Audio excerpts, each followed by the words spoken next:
Hello there, we're back together, and you're gonna love this. Now, I'm betting that you really liked paradigms. I remember when I first discovered that, I thought I was the only one that knew it. It's such a neat idea. Now we understand why we're not doing what we already know how to do. Now let me ask you something really important. Are you, or maybe a loved one, a family member, somebody that you're very close with, leaving your dreams on the table insofar as your money is concerned, or maybe the travel you'd like to do, or relationships that you want to develop, or the health that you really, truly want to enjoy, or maybe even your love affair. You're missing it. The dream has escaped you. How would you like to know a formula that's as exact, it's as exact as mathematics on how to get what you want? See, most people are really extras in their own movie. They look at somebody else and they think, wow, if only I could do that. Well, let me let you in on a secret. You can do that if that's what you want to do. I'm betting that is probably not what you want to do. That's what they want to do. And you know something? If they're doing what they want, you can do what you want, and I can do what I want. See, we're all working with the same mental faculties. We're all working with the same power, and we're all working with the same laws. So it's a matter of understanding how to set and how to achieve goals. Have you ever been really ready to do something and you were scared stiff, and so you backed away and left it back on the table? I know I've been like that. I know a lot of people are like that. Well, if you've done that in the past, or a loved one, you can share this with them. And I would suggest that you do invite some friends in and share this with them, and then sit around as a group and openly and very transparently discuss these hang-ups that we've got, because we've all got them. You're not the only one with them. Now let's stop and think about goals. You know, Thoreau was, he was quite a guy. He said, if a person will advance confidently in the direction of their dream and just endeavor, in other words, you only have to give it your best shot, endeavor to live the life that you've imagined. Do you know what's going to happen? He said you'll meet with success unexpected in common hours. You'll be on your way downtown to do some shopping, and you'll think, I did it. I actually did it. I reached the goal. Do you know the beautiful part about working with goal setting and goal achieving with the right rules by law? That's exactly what happens. You reach the goal and you're motoring at such a speed and having so much fun, you get past it before you realize you've already done it. You're probably off to the next one. Do you know what it is? It's a habitual way to live a creative life that's fulfilling, that really leaves you inside like you've got something. Now, I refer to the system that we use in the Proctor Institute. I refer to it as the ABC of goals. Now, you'd say, well, this looks pretty elementary. Well, I'm going to let you in on a secret. It is very elementary. It's just that most people never really learn it. Now, I'm going to talk about the A level of goals as doing things you already know how to do. I had a young guy come up to me one time in a seminar, and he asked me if I'd talk to him about his goal. And I said, sure, what's your goal? He said, I want to get a new car. I said, okay, what kind of a car do you want? He said, I want a new Pontiac. I said, I see. I said, what are you driving now? He said, a Pontiac. Well, you know, some little guard stuff would jump up in my mind. And I said, how old is your car? And he says, it's 4 years old. Well, I said, it's probably time you got another car anyway. You know, I said, how long have you had it? And he said, 4 years. So I said, now let me get this straight. You have known for 4 years how to get a new car. Yeah. Well, I said, then that wouldn't constitute a goal. Now, that doesn't mean you don't get a new car and you don't get a new Pontiac. You can get a Cadillac if you want. You can get a Maserati if that's what you really want. And you should get a car. But you've known for 4 years how to get a car.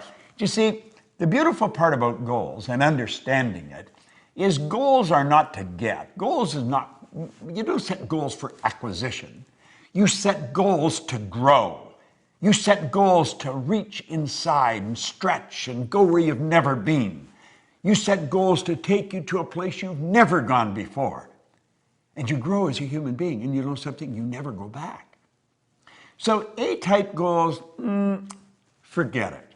Now let me let you in on a little secret. I'll caution you.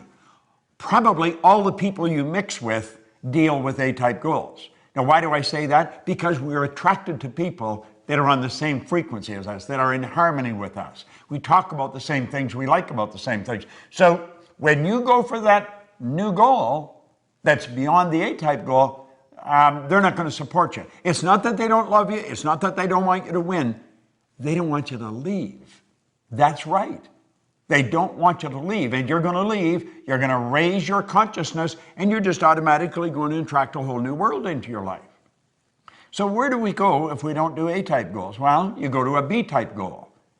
Now, many of the people that really think they're shooters, they're really making it happen, they're going after B-type goals, and this really doesn't cut it. It really doesn't cut it. You know how I said in paradigms you got all this knowledge, but you're not using it? Well, that's true in the B-type goals too.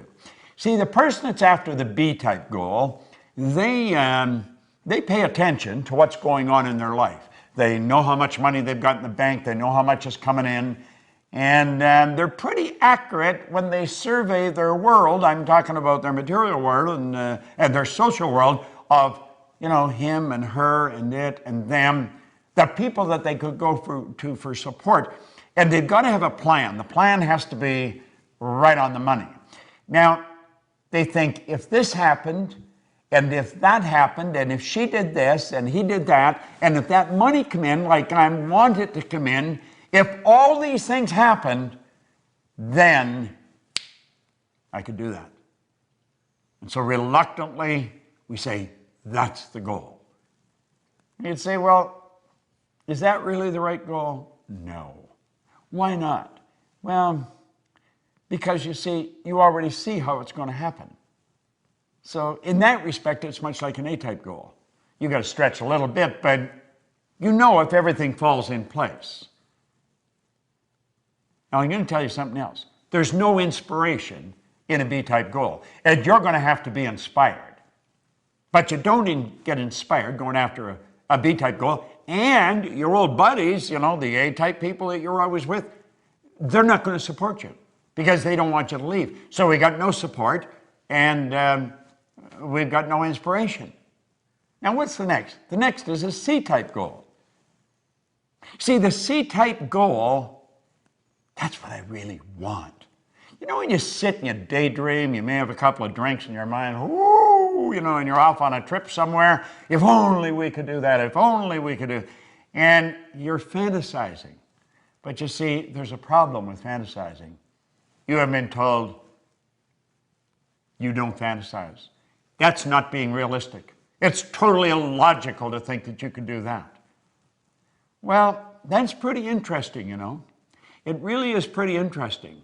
Because if you go back and you study in history and you take a look at the people that have really made their mark, they've been ordinary Johns and Marys who have done something that changed the entire world.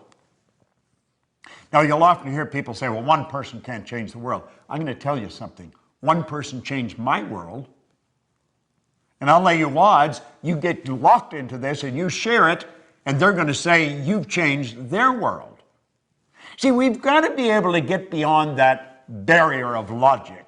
We've got to break through that paradigm. That line that separates us from what we want? It's a paradigm. That's all it is. Do you think the Wright brothers were being logical? Do you think they were being realistic? They weren't scientists. They weren't aeronautical engineers. They were bicycle mechanics in Dayton, Ohio. But they were going to fly. Now, even their daddy was a bishop in a church. He told them they were going to burn in hell for even suggesting that they could fly. But and I know, they introduced us to the kingdom of flight. And it wasn't that many years until we were on the moon. Now think, they crashed right through the logic barrier. They went right through it. They didn't let it stop them. Now you may say, but they're different than me. Well, they probably are. They didn't leave their dreams on the table, and you may be leaving your dreams on the table. Get them off the table. Get them back in your mind. Fall in love with them. Plant them in your heart. What did Solomon say? As a person thinketh in their heart. You've got to get emotionally involved with this. How does a guy like me, no formal education, no business experience, earn millions of dollars, build a business that operates all over the world? I do it because I don't let logic stop me.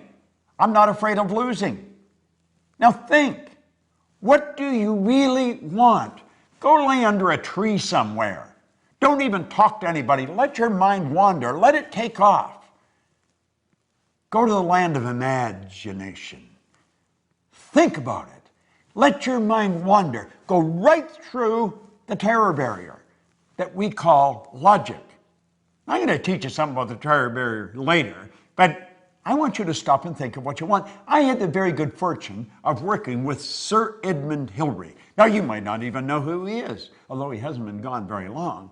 He is the guy that was the first person to stand on top of the world. He was the very first man to stand on the top of Mount Everest, along with Tenzing Norgay, his Sherpa guide.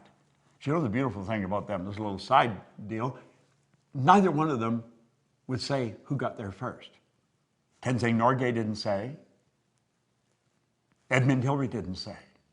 But they were the first, Hillary and his Sherpa guide.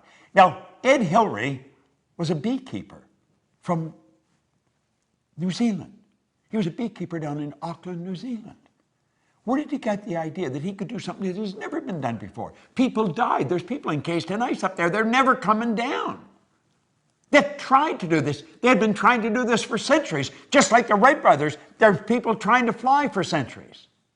But you know the strange thing about it? Ed Hillary went up there in 1951, he failed. He went back in 52, he failed. Now there's people around him saying, you've got to be out of your mind going back there. You're going to kill yourself. But in 1953, he stood on top of the world. Now, I had the pleasure of working with him on a couple of occasions, and the only difference in Ed Hillary and myself that I could see was in his size. He was a big man. You say, but I'm not like Hillary and I'm not like the Wright brothers. You're exactly like them. You're exactly like them. There's a spiritual power within you that's perfect. Your spiritual DNA is perfect, and it's forever seeking expression with and through you. That's why you want things. Don't throw your wants. Don't leave your wants on the table. For goodness sake, take a run at it. Go sit down at that table. Get a pad and a pen out and start thinking, what do I really want? I want to be financially independent. That's something all thinking people want. I'm going to tell you something.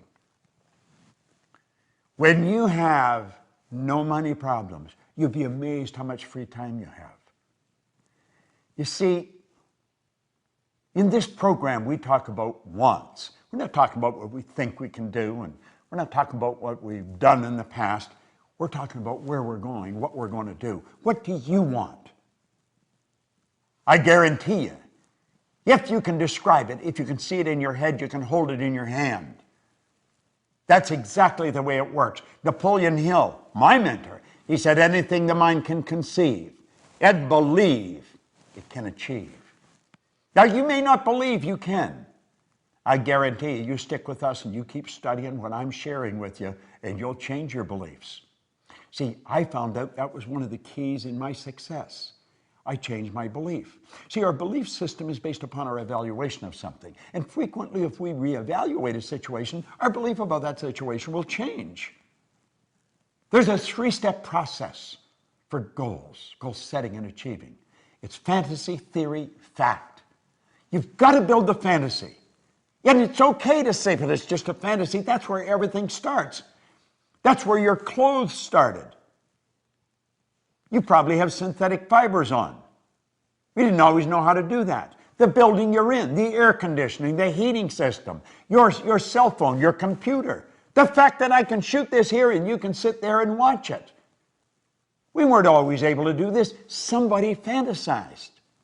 And then they turned their fantasy into a theory. See, they went from using their imagination and they began to use their reasoning factor, and they started to add thoughts to it. And they started to bring it together. And they started to give it some serious thought. It's like Hillary said, I bet I can get to the top of that mountain. Everybody's saying they're crazy.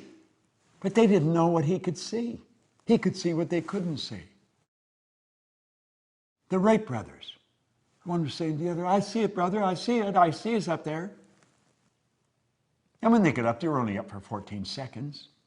And somebody said, yeah, but their first flight was only 14 seconds. And they said, we not only got up there, but we stayed up there for 14 seconds. See the difference in perception, in attitude? Don't listen to anybody else. The only person you want to listen to is somebody that's accomplished more than yourself and know that they're no better than you. Listen to them. Do what they tell you. I know how to win. If you can build the fantasy and you can turn it into theory, I guarantee you it'll turn into a fact. You hold the idea in your mind and it must manifest in form. That is an absolute law. The wealthiest man in the world in 1908 really started this movement that we are talking about today. Andrew Carnegie told Napoleon Hill, he said, any idea that is held in the mind, that's emphasized, that you fall in love with, that's either feared or revered, will begin at once to clothe itself in the most convenient and appropriate form available. Now, I want to share something that a lady come up on an airplane and give to me. She said, your materials really helped me. I want to give you something that's helped me, and it'll probably help you. It's a wonderful quote, and no one gets credit for it. Said, blessed are the humans who look for unseen things that are intuitive, but not yet accepted into the reality of life. The intuitive is the feeling part of you, the part that can see something nobody else can see. You see it in your mind. It's never been accepted into the reality of life by you or any of your friends or relatives or loved ones. But you can see it. You wouldn't be able to see it if you couldn't get it. Blessed are the humans who look for unseen things that are intuitive but not yet accepted into the reality of life. Now listen to what he says. They will be rewarded with knowledge and wisdom and will become the forerunners of the newest sciences on the planet. Do you know something? There has been over 1,000 people go up Mount Everest since Ed Hillary did. I get on a plane now to fly to the other side of the world, and I go to bed. That's right. I go to bed. They've even got a bed, and they give me a duvet to cover myself. And they ask me if I'd like breakfast when I wake up. God bless the Wright brothers. God bless Ed Hillary. They're no different than you or me. Don't let the fact that you don't know how to do it set the goal. In fact, if you know how to do it, it's probably no good. It's got to scare and excite you at the same time. Now, I want you to go and sit down at that table. And you pick up those dreams that you've left sitting there for a while. And you say, no more. I'm alive, I'm awake, and I'm on the move, baby. There may be no one that understands, but I understand. And you write out your goal in the present tense. I am so happy and grateful. Now that, and describe it. And I'm going to come back, and I'm going to share something with you that most people never know. I'm going to teach you about the terror barrier. And when you get that, along with the paradigms in this one, I'm going to tell you, baby, you got results that stick. Don't let it slip through your fingers. Don't leave it on the table. Claim it. It's yours. This is Bob Proctor. Thank you.